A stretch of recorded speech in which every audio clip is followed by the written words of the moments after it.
Hello, and welcome back to the sim. In this one, we're hopping into the PMDG 737 again, but this time to look at how to use the TCA 320 Airbus throttles with add-ons and configure them for the Boeing. So let's go ahead, jump into the cockpit, and get started. Now, looking at this, obviously what we want to do is map all of our throttles and our spoilers and our flaps and all of our switches into the cockpit using SPAD.next. Now, we don't really have to stare at this anymore because what's nice is with the new UI, everything is visual inside of SPAD.next, so it's easy to find it. Okay, so you just want the snippet, you want to get it downloaded and installed. Of course, we always jump in and do that right away. So what you want to do if you've already got everything going is just head over to the device tab, find your TCQ throttle, click anywhere on it, head over to online snippets. Then what you want to do is make sure that you grab the TCQ engine. You want complete device, all right? Do a search for my name, and you're looking for the Microsoft Flight Sim, so MSFS, PMDG 737 TCA A320TQ, and you want the complete device. And if you can't find it, it might be because you have a different livery than I had available in my system when I added them. So if you don't see it, uncheck the box only for this aircraft. Now, of course, you're going to see a bunch more. So for this device, I've published for the A320, for the AS, the CRJ, for the CJ4, for the Honda Jet, for the Kodiak, the TBM. Obviously, there is a bunch that I had published for, but that's probably why if you have this checked and you don't see it, that's why you're missing it. So go ahead, click on it. It's going to ask you, do you want to replace all events? If you hit yes, it will wipe what was ever assigned to your joystick and map all the events exactly how I had them. If you hit no, it will merge them and add them in addition to yours, and you could go through and get rid of the ones that you don't want, or you hit cancel since I've already got all those same events here. So that's it. What we're going to do now is we're going to jump straight into how do I configure it if I don't see the TCQ to begin with, and what does everything do with this new assignment? Let's jump in. So first thing we want to do is come into our joystick and controller tabs. But if you don't see the device here, there's a chance you didn't enable it. So don't forget, hit the gear icon or settings.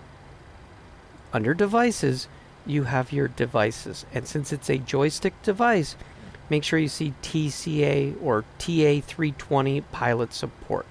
Make sure that's for the joystick, and then for the engines, they automatically configure all the other devices, but you do have to make sure that it is enabled. If that wasn't enabled, you're going to have to turn this on, close SPAD.next, and start it up again.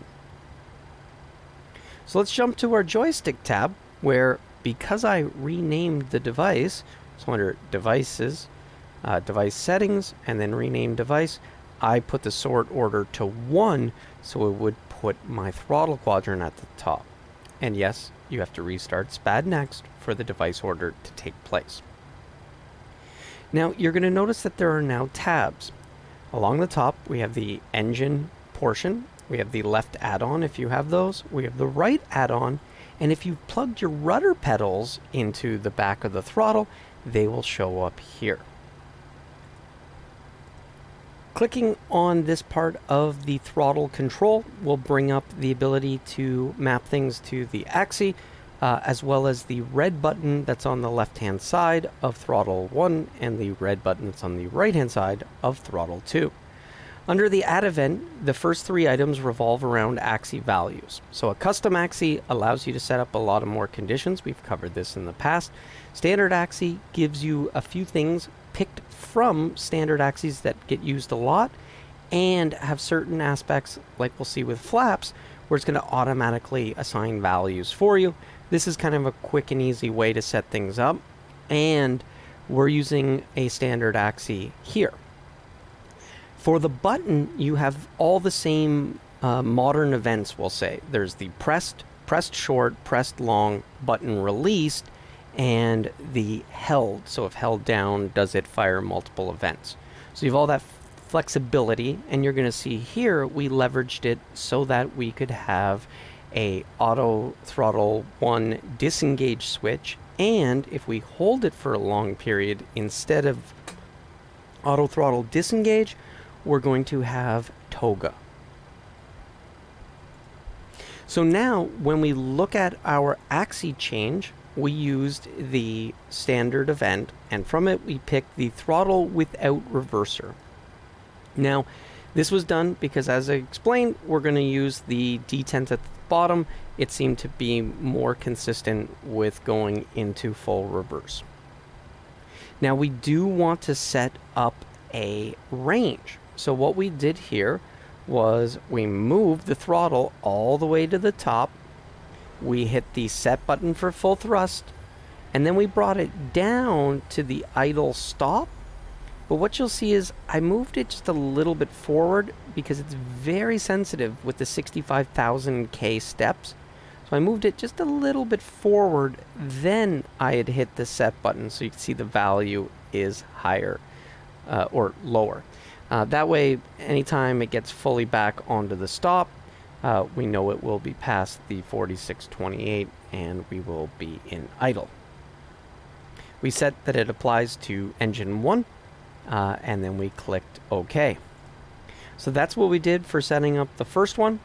Then, if you want to be quick about it, just right-click here, copy all events, come over to this one, you paste all events, and then you go in and you would just change from engine 1 to engine 2.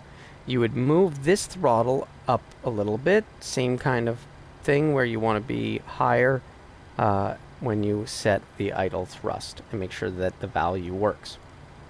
And then we came into these and we switched them from the throttle 1 to the throttle 2.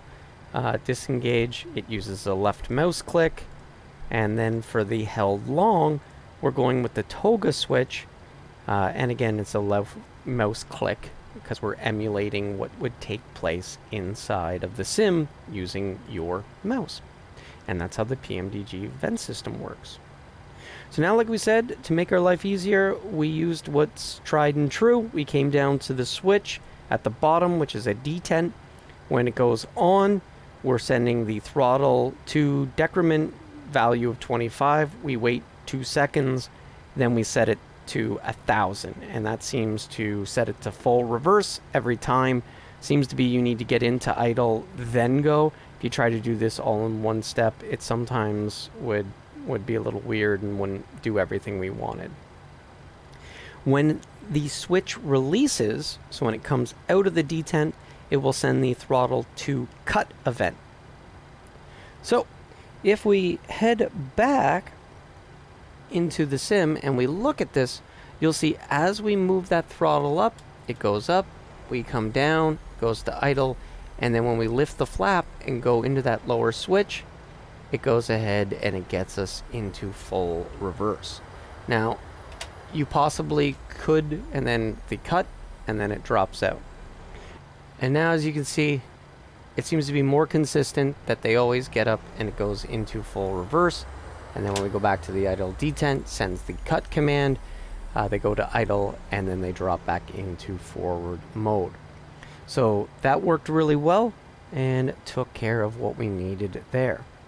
Now, as we got a little more tricky, we decided to put the full engine controls. Now, these ones are kind of easy. This is the engine fuel cutoff. So what we mean by that is these switches here, right below the engines for the cutoff. So that simulates those for us. But what we made sure to do was add a couple of conditions. So when the switch goes off, so that would push it down to cutoff, we first want to make sure, one, the sim is on the ground, and that the parking brake does not equal 0. So that means that the parking brake will be on. So we're only going to let you cut the engine off when the parking brake and the sim is on the ground. Obviously, in an emergency in the air, this won't work as well. And because these are separate physical switches, you could remove those. I had applied this to the detents on the Bravo throttle, and it was just an added protection from accidentally, when going into reverse, bumping that switch. So you could take these off, and then you don't have to worry about it in flight. Now, for switching it back on, we don't really care whether the parking brake is on, or even if we're on the ground, we can always start the engine quite easily. We did the same thing for engine number 2. Now where it gets a little bit more tricky is, how are we going to deal with the ignition and starters? So let's jump back into the sim and let's look up at the overhead. And this is the area where we've got the ignition and the starters. When we look at how to use the panel, it's a little bit different. Obviously, on the Airbus, this is the crank, normal, ignition, start, so that switch. However, on the Boeing, the switch in the middle is kind of switching between whether it's the left ignition, the right ignition, or both. And so this worked really well. We're going to have left, we're going to have both, we're going to have right. So when we look at that switch, you'll see that for the crank mode, which is on the left, we've got the ignition select set to 0, which is the value that it needs to be. When it's in the normal position, we chose the ignition select, but we set it to a value of 1, which is what works. And then for the right mode, it is a value of 2. Now, where we had a little bit of fun was trying to figure out, how do we control with a single toggle push button a switch that actually has 4 positions. And so what we've done is we've made it so that you can short press your way between ground, continuous, flight, but if I hold it, it'll go into the off position, but only when it's not already off. So there you go. If it's in the off position, your first toggle is going to take you to ground. Then from there, you can go to continuous, then to flight, and back to ground, to continuous, to flight, or hold it, and it'll always take you to off. So how do we do that? Well, that's where it gets a little fun. So we've got it that when pressed short, we're going to check the start selector 0, because they're 0 for left, 1 for right, 0 for captain, and 1 for co-pilot, depending on which controls you're dealing with. But basically think left is 0, right is 1.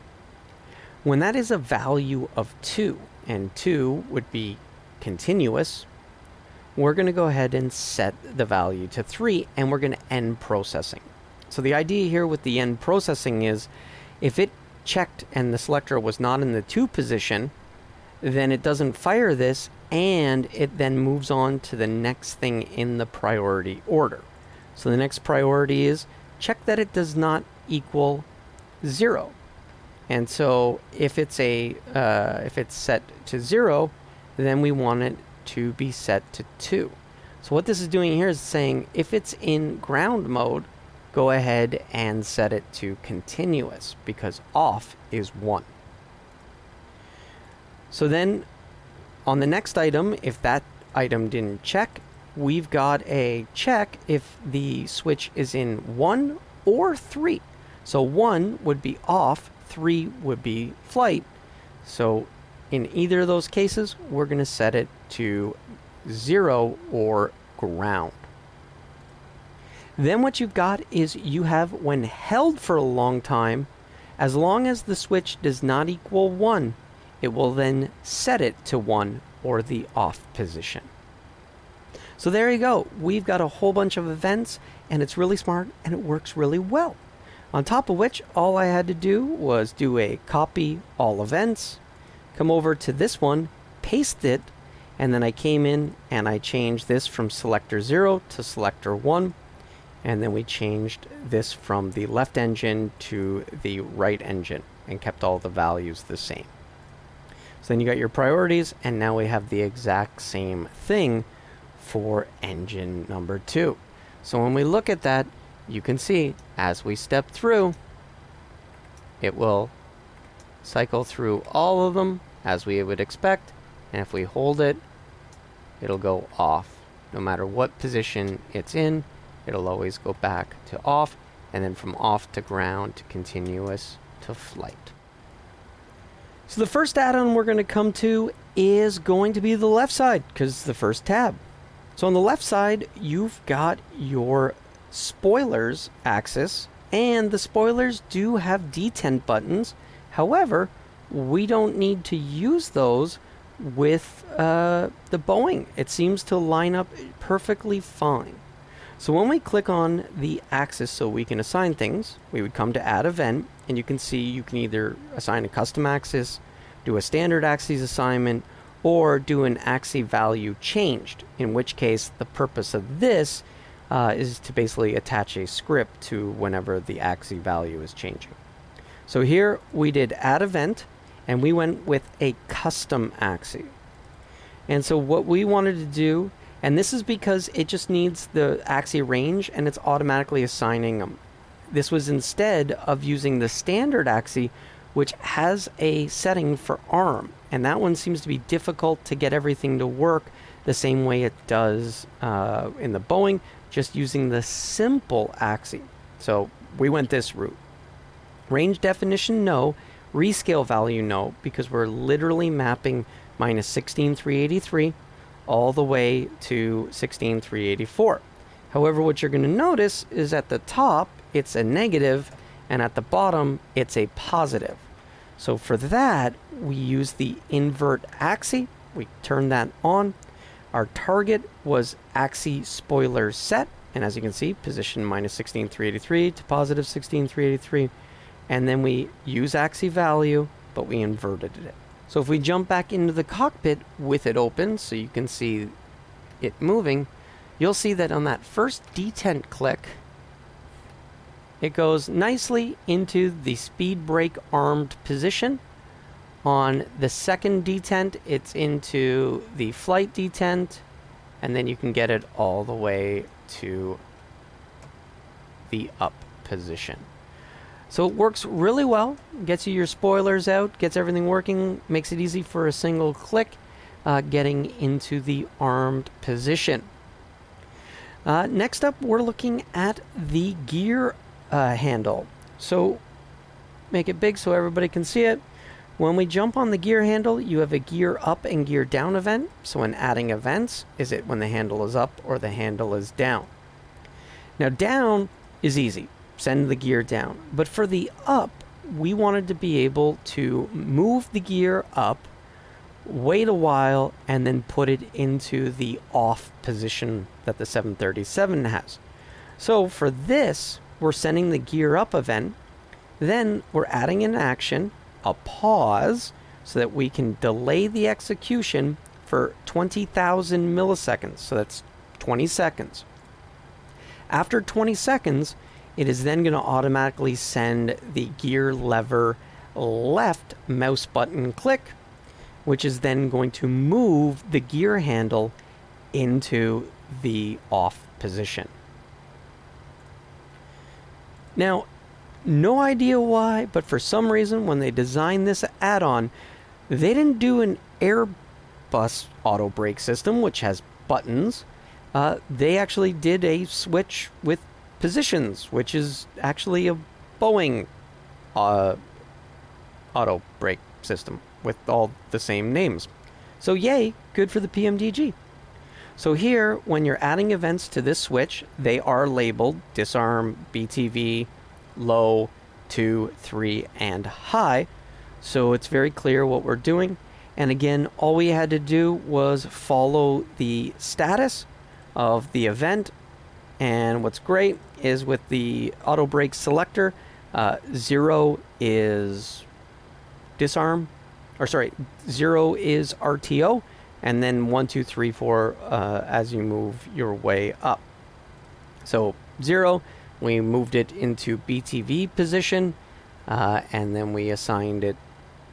Now, also, Control C, Control V, and then you could change the trigger from disarm to BTV, double click on this, and add the 1. So depending how you do things, you can move pretty quick, add them all up, get yourself to 5. So I'm going to go ahead and I'm going to flip that gear up. So gear goes up, goes all the way up, and in 20 seconds, it's going to move to the off position. So while we're doing that, you can see as we move our auto brake through all the switches,